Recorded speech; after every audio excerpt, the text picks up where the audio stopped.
Have no fear, fellow citizens. The Mediator is here. Good morning and welcome to this week's edition of The Mediator with me, your host, Brian West, here to give you the top 8 headlines and developing news stories that made in this week. Now, as usual, give you the top 8 local headlines and developing news stories that made in first, followed by a movie clip, a skit, a trailer, or something that's going on in the community, or maybe some pictures. And then I'll give you the top 8 international headlines and developing news stories that made it, folks. Let's waste no time. Oh, yeah. Let's get to it. Story number 1. A bar and restaurant closed in downtown Youngstown. WFMJ and WKBN both have a report on 2 closures in downtown Youngstown. Now, one is the closure of a well-known club in a lease agreement dispute, and the other is a downtown restaurant called Gringos. Now, each report highlights the struggle that continues to haunt downtown businesses, at least some of them. That's why this story is still developing. That's why story number 1 made it this week. Story number 2. Another sad situation in Youngstown. The Vindicator has a report published May 15th out of the city of Youngstown, explaining how 2 people were found dead at a home on South Jackson Street on the city's east side. Now, the article goes on to say that the deaths appear to be from an overdose.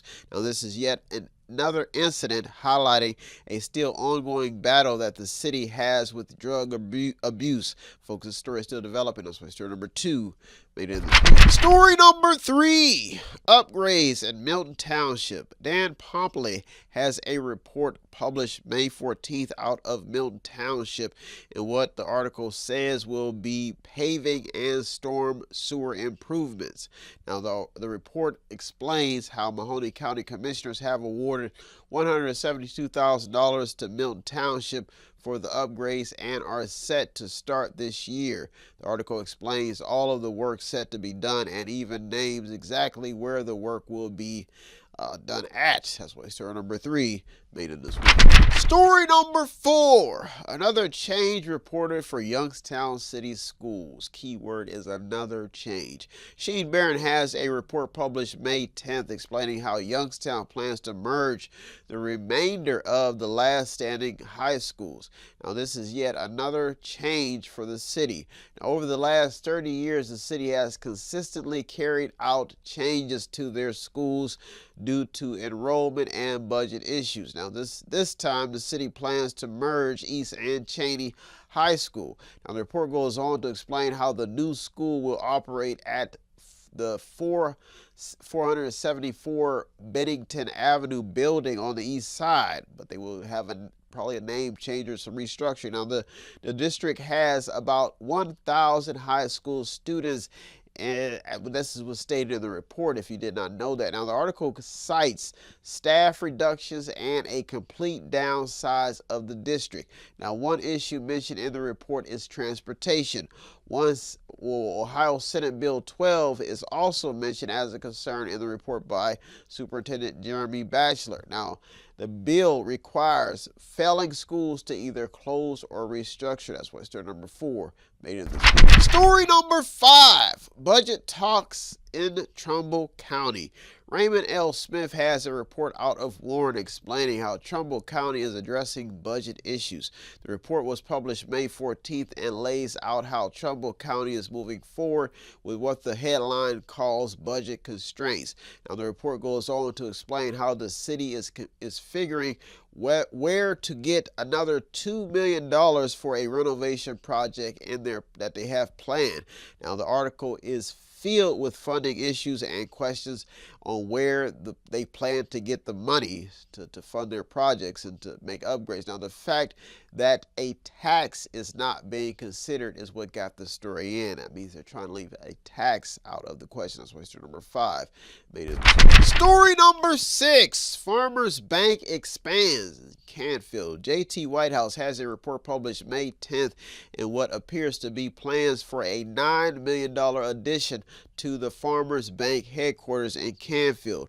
More than 100 people attended the ceremony for the ribbon cutting to tour the 28,000 square foot facility. That's why story number 6 also made it to the top 2 this week. Growth is always good news. Big help.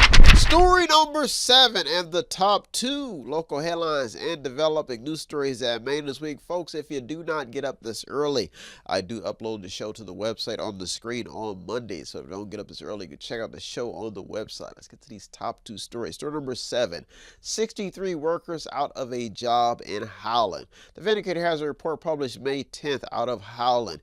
It appears that 63 employees will be let go at a Howland manufacturing plant that produces copper wiring.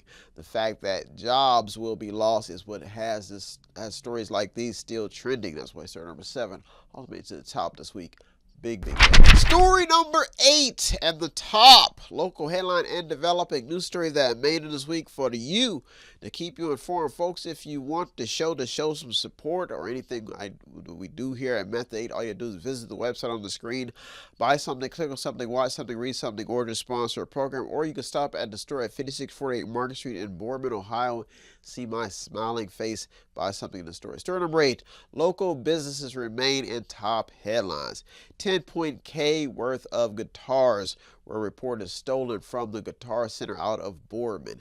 A Niles restaurant abruptly just closes down. Folks, these are just 2 out of a handful of stories explaining the hardship that continue to haunt local businesses. That means that they're in need of customers, they're in need of money, loans, all the above. Now, such stories continue to highlight the ongoing challenges ahead for the local economy. I mean, somebody's going to have to step up, and there's a lot of things that can be done that probably won't be done and probably hope to be done. Folks, that's what got the story in, because without local businesses, you don't have sponsors, you don't have community, there's no jobs, so there's a lot happening in the small business sector. That's why story number 8 made to the top this week, thus getting this story into the top 8 headlines. Well, folks, there are top 8 local headlines and developing news stories that made this week. I'll be right back with the top 8 international headlines and developing news stories. So don't you go anywhere. The Mediator, me, Brian West, top right back. Tune in and don't forget to subscribe to Method 8 Inc. YouTube channel. You can also watch free public entertainment. And don't forget to show some support by visiting www.method8inc.com by buying something, clicking something, watching something, or just reading something. You can also sponsor a program as well. That's www.method8inc.com. Buy stuff, watch stuff, or read stuff. What does Method8inc.com Media Center have that I need? Small prints, event consulting, photography, business consulting, technical consulting, entertainment consulting, fundraising advice, event videography, movies, news, publishing, media, books, entertainment, acting, broadcasting, public relations, access to the visual and performing arts, ink and black ink refills, audio recording, graphic design, theater, minor computer and cell phone repair, and they're located at 5648 Market Street in Boardman, Ohio from 10 a.m. until 6 p.m. every Monday through Friday. The list goes on and on. Method8inc.com. Buy stuff, watch stuff, or read stuff. Oh yeah! And yes, we are chipmunks. Aunt Tasha, she said that you can be dumb and still make a lot of money. Don't be deceived, okay? Just get the work done. Get your work done, graduate, you'll be successful. Don't be deceived. I told you that. Now hit the books. Mom's not coming back, is she, Dad? Those test scores again? Every teacher is in here day and night, and it's not our fault. Uriah aced her random proficiency test because you helped her. She's the first student in the city's district to ace that test. So did he pay? No, who only paid that? Apply the pressure. Hey,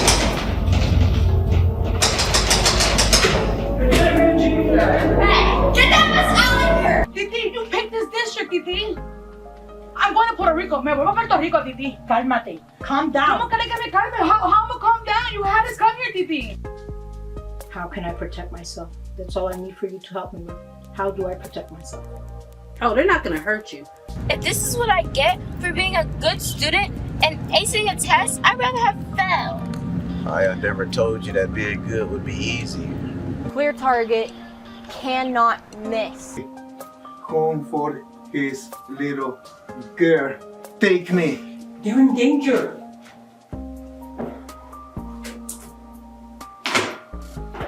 I won't tell you how this is going to end, Lauren, but my history professor once told me In order to prevent a genocide, you first have to kill the dictator.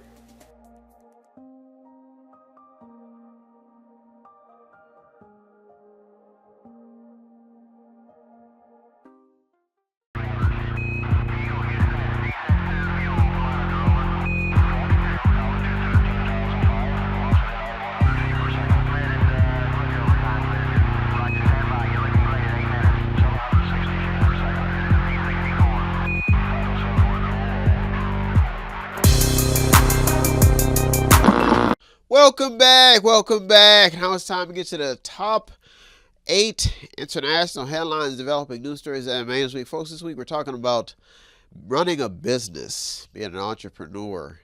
And that's a hell of a job. You know, the saddest part about being an entrepreneur is you don't know where your next argument, you don't know who it's going to be with, but it's going to be with somebody.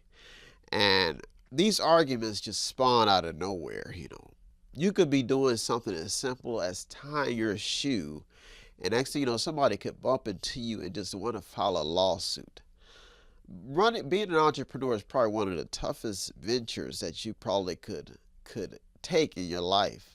You know, it's sad because when you're a kid, you know, you think when you're going through high school or you're getting a job at a fast food restaurant, you know, you think that life is gonna be so easy, and after a while, you start realizing that you gotta be ambitious. You know, you have to have goals, and you can't just work at one spot. Some people can stay at a spot for 25 or so years. My mother stayed at a nursing home for 25 years, the same nursing home, and almost kept the same wages.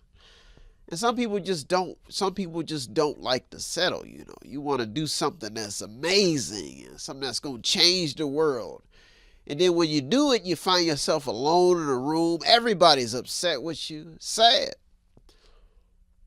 You get in arguments with people you don't even know.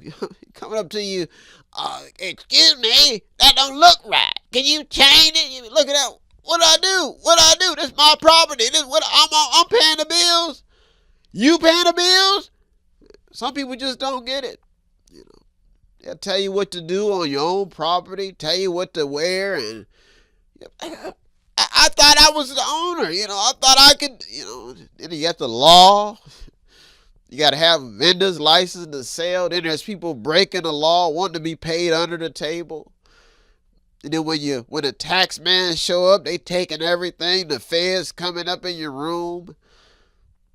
Baby oil everywhere. You know, it's sad. You know, being an entrepreneur is not easy. You know, you gotta. And then when you reach the peak, you got people trying to kill you. I wish he would this. I wish he would just shut up and sit down. It's not that easy. You done jumped into the fire.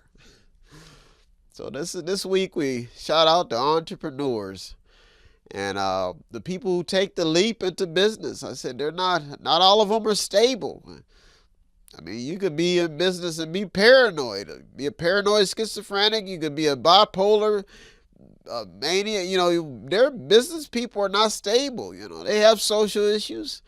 They have mental health issues. They get deep inside when they start seeing the money slow up and their customers ain't paying. That's why they send out collections. Call you up like, you got my money, you got my money, you got my money. I say, you got my money. I need my money. It gets crazy out here, folks. I remember this one time I had a bill and I kept wondering who was riding past my house. They was tapping into my phone line.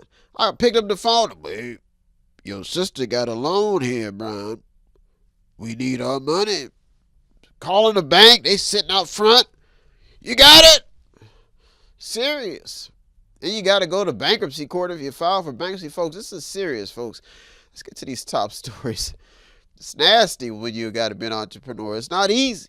Let's waste no time, folks. Shout out to the entrepreneurs. Let's get to it. Story number 1. Why it's hard to walk away from the prison story. Speaking of something interesting, TMZ has a report published May 12th in what appears to be another story keeping the American prison system in top headlines.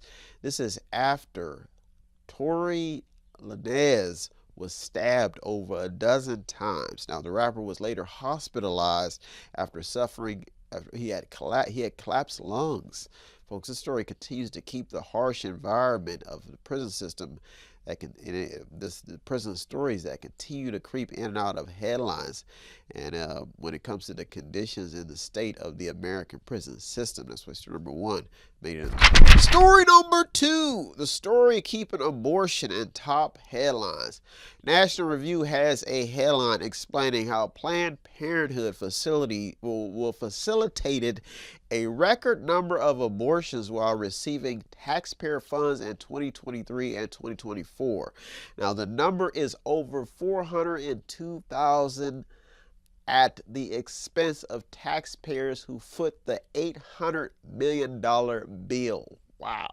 The story could spark a tidal wave of concern, especially when it comes to ethics, folks. This story is still developing. That's why story number 2 made it. Story number 3, delinquencies and the student loan story. Folks, Axios has a report published May 13th explaining how student loan delinquencies have surged. This is even after the threats to garnish wages and crack down on non-payments. Folks, the article homes in on what is at stake in the student loan saga, with only one question lingering, and that is, how can they pay with no immediate source of income to foot the bill? The report highlights how 6 million borrowers are either past due or in default, folks. This story is still developing. That's why story number 3 made it this week. Story number 4, the manufacturing story. NPR has a report explaining how Americans are not filling the manufacturing jobs that we already have. The report cites Trump's plan to bring manufacturing back, but mentions that the manufacturing jobs that we already have are not being filled. Folks, this is according to the data from the Bureau of Labor Statistics, which cites that there are nearly 500,000 open manufacturing jobs. Folks, this is an eye-opening report published May 13th by Greg Rosalsky. Now, the article cites the shortage even after the Biden administration invested over $2 trillion on initiatives aimed at the reinvigoration of the American industry. Hope that makes sense. Now, this story is still developing. That's why story number 4 made it this week. Well, folks, those are our top 4 international headlines and developing news stories that made it this week. I'll be right back with the top 4. So don't you go anywhere in the media with me, Brian West. I'll be right back. Welcome back. Now it's time to get to the top 4 international headlines and developing news stories that made it this week. Folks, this week we're highlighting businesses and the struggling of people on the job and entrepreneurs and how it is to run a business. And I remember when I first came back to civilian life, and when I left a fast food job, I abruptly quit to go join the military. So now when you do this, the saddest part about the mentality of a young person in America is we don't think about money. We don't think about our future. We just think instantly. So when I was a teenager, I did not think that when I got out of the military that I would need this job back. And sadly, that's how things flow, you know. And you could be working on a job and you could be thinking you're going to be at this job your entire career, and it just ends. And that's how it is. And some people can sit around and do nothing, and some people have a plan, or some people, I've heard of stories where people just would call, you know, when they would lose their job, they call around, try to find something to do, find business partners, people who they cross paths with, and see if they had work. And the amazing thing about a human nature is that you will go in one spot and people will think they got it bad, and then you'll go to another spot and they'll be thinking the same thing, when actually some people just try to take advantage of their surroundings.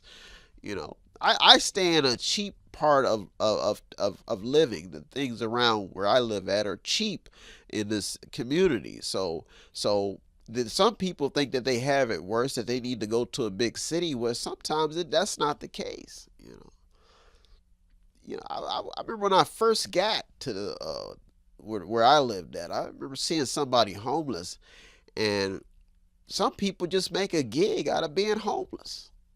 You know, you can't, if you're poor, you can't. I mean, you can just collect money. Some people make a gig out of it. Sad, but it's true. It's like a mind game. You know, could you imagine getting fired from the job that's paying about $20 an hour, and then when you get fired, you can't afford just the basic necessities or the life that you were used to, that big paycheck? That's pretty sad. That's happening.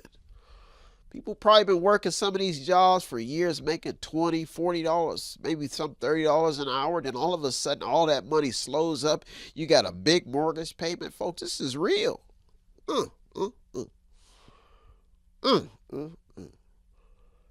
I have seen the light. Yeah. I have seen women. Yeah.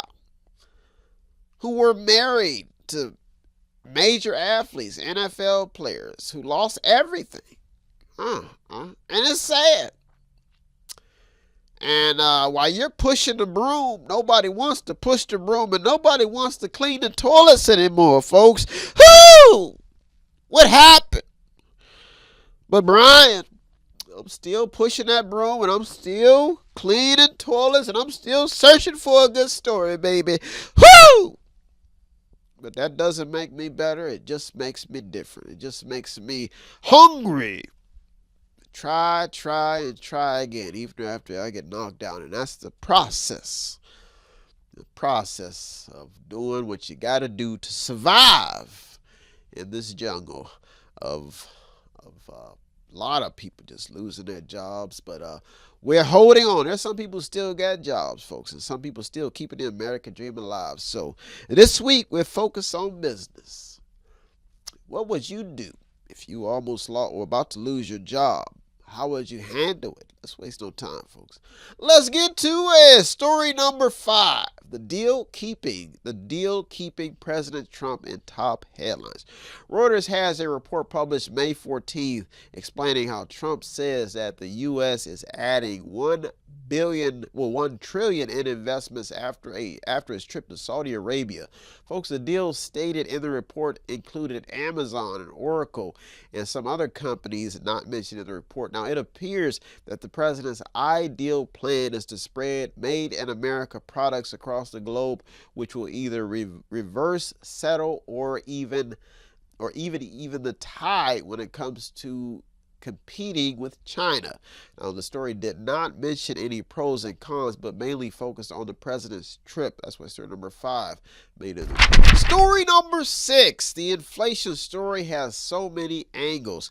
Axios has a report published May 13th explaining how inflation could cool down in April despite tariff hikes.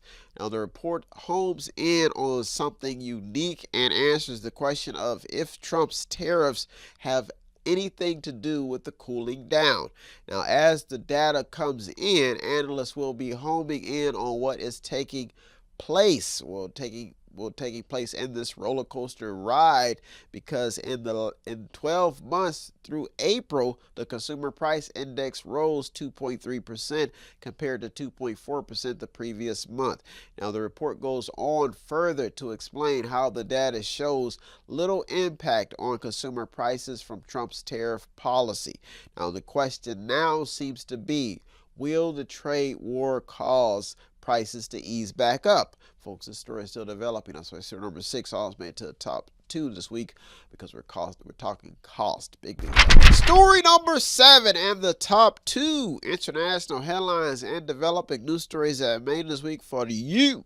For one thing, to keep you informed, folks, if you don't get up this early and you want to check out the show, I do upload it to our YouTube page on the website on the screen on Mondays. So if you don't get up on Sunday morning and you do want to be informed, or you want to catch up on our little time capsule of stories, you can tune into the website and go there. Story number 7, a different look at the trade war. ABC News has a headline calling Trump's tariffs unlawful because of the stories that continue to make headline about the hardship that small businesses are facing.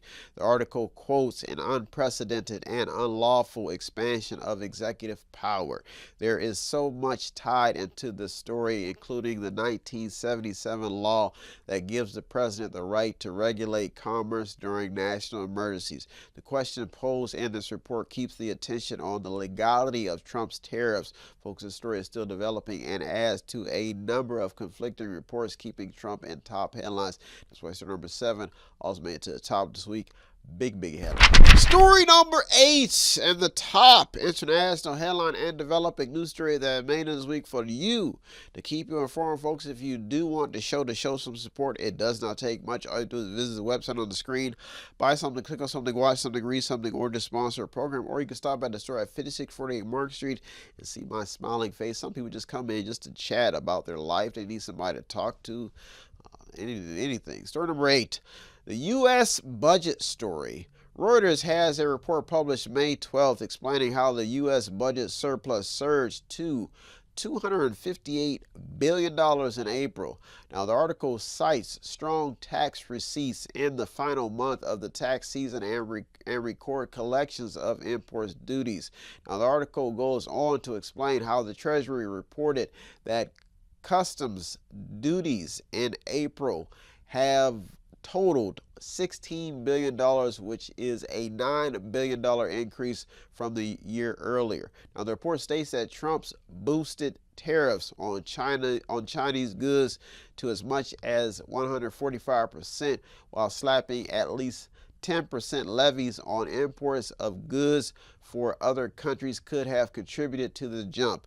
Now, this is almost word for word in the report. The report goes on to say that the results indicate that the U.S. collected just over $500 million a day from tariffs in April. The report goes on to say that the tariff pushback could slow down this extra revenue stream.